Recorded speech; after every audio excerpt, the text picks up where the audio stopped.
Let's do another problem. Well, we've done all this. Alright, this is a good one. Exercise 8-9. Periodic versus perpetual entries.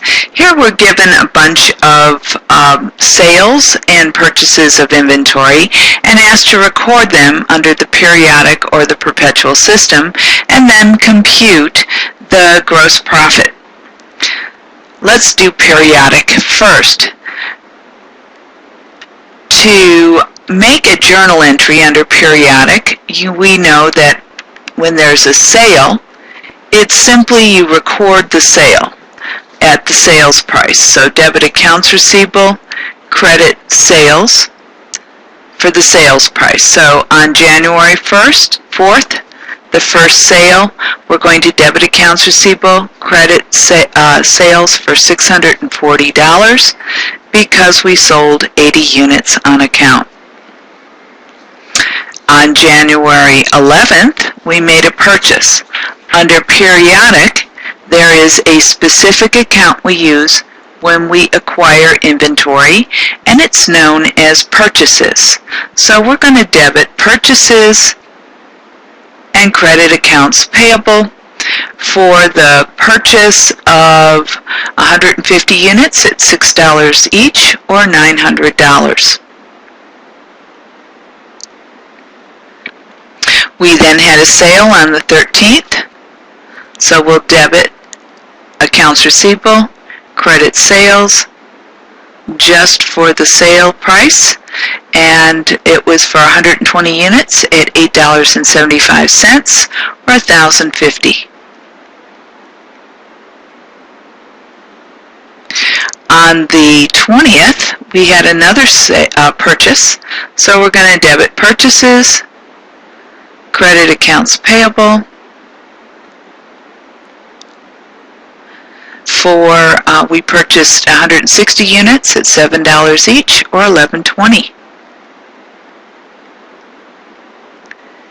And finally, on the 27th, we had another sale, so it's debit accounts receivable, credit sales for the 100 units we sold at $9 each or $900. So those are our entries during the period. We would then, since it's the end of the month, compute cost of goods sold.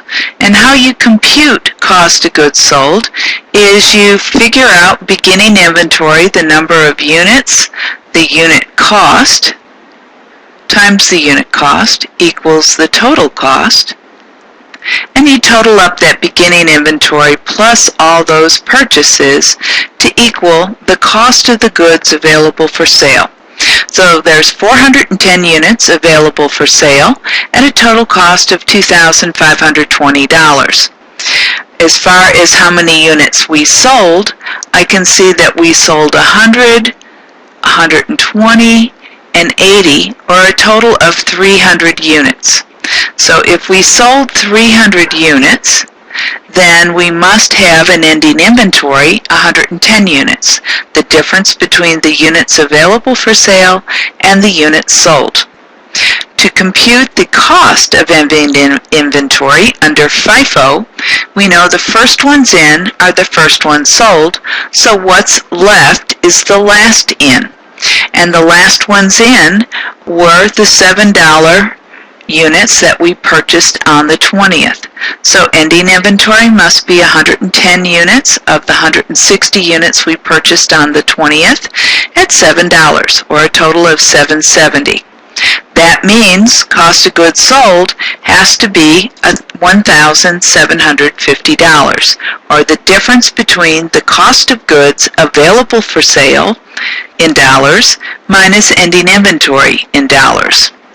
Using that cost of goods sold, we subtract it from our total sales, and we know our total sales is $640 plus $1050 plus $900 to get our ending gross margin of $840, and that's how we would compute cost of goods sold and the value of ending inventory. To put it in our accounts, we need to make an adjusting journal entry at the end of the period where on January 31st, we're going to debit inventory for the ending inventory amount, which we figured out to be $770. We're going to skip a line and we're going to credit inventory beginning, and the beginning inventory amount was $500.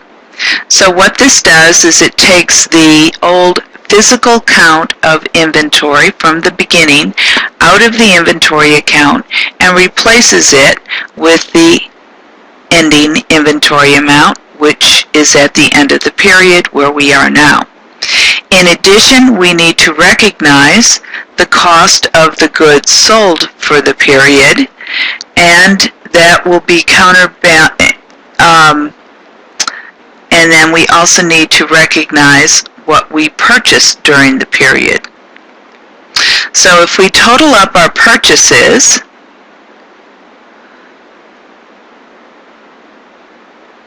and there's one more.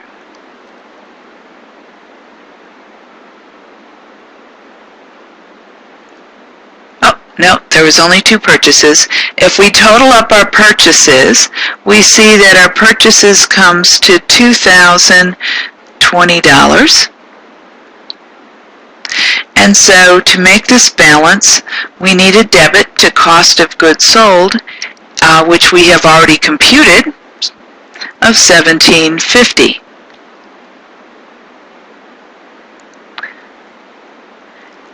And by making this entry, this adjusting entry, we are able to get the correct figures of what is physically in ending inventory and to recognize the cost of the goods sold versus the purchases we made during the period. So now let's stop and redo this problem again. Perpetual.